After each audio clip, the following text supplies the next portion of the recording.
গভর্নমেন্টের বাইরে ট্যাক্স দেওয়ার কোনো জায়গা নাই।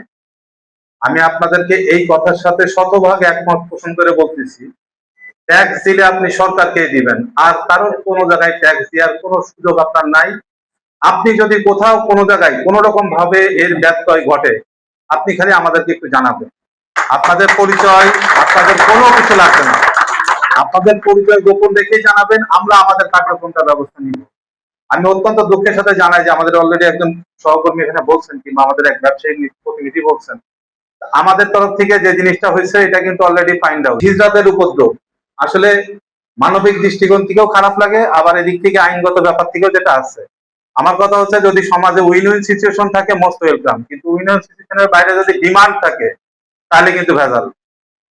আপনি একজন হিজড়াকে আপনি মানবিক দৃষ্টিকোণ থেকে তাকে আপনি সাহায্য করবেন, এটা আপনার নিজের একান্ত ব্যক্তিগত ইস্যু। আপনি কয় টাকা দিবেন না দিবেন আপনার ইস্যু। যদি কোনো কারণে মনে করেন যে না এটা ডিমান্ড করে, এটা কিন্তু তখন আপনার আইন লঙ্ঘন হবে। এই জায়গাটাতে কিন্তু আমরা কম্প্রোমাইজ করবো না, এটা ছাড় দিব না। এই ক্ষেত্রে আমাদের সহযোগিতা নিয়েন, আপনারা নিশ্চিত থাকেন এই ক্ষেত্রে সহযোগিতা পাবেন। ইদানিং কিন্তু অনেক উপদ্রব বাড়ছে, এটা সত্য, এবং এই কাজ কিন্তু অলরেডি করছি আমরা সমাজ সেবাকে সাথে নিয়ে, সমাজ সেবা অধিদপ্তরকে সাথে নিয়ে কিন্তু আমরা অনেকগুলো ড্রাইভ দিচ্ছি। তো সেটাও কিন্তু মোটামুটি বলা যায় যে কিছুটা কন্ট্রোল হয়েছে, বাট সমস্ত কিছু এখন পর্যন্ত নির্মূল হয় নাই। তো আমরা চেষ্টা করবো এটাতে আমাদেরকে অ্যাড্রেস করেন।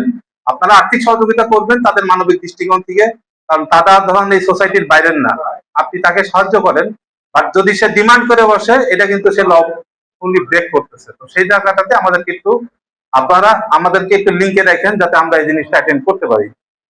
আপনারা অনেকে অনেক কথা বললেন, আপনারা কি তো ওই যে সৌদি আরবে তো অনেক গল্প দিই আমরা, হাজি টাজি হইতে গেলে, হজ টজ করতে গেলে সৌদি আরবের অনেক কিছু বলি।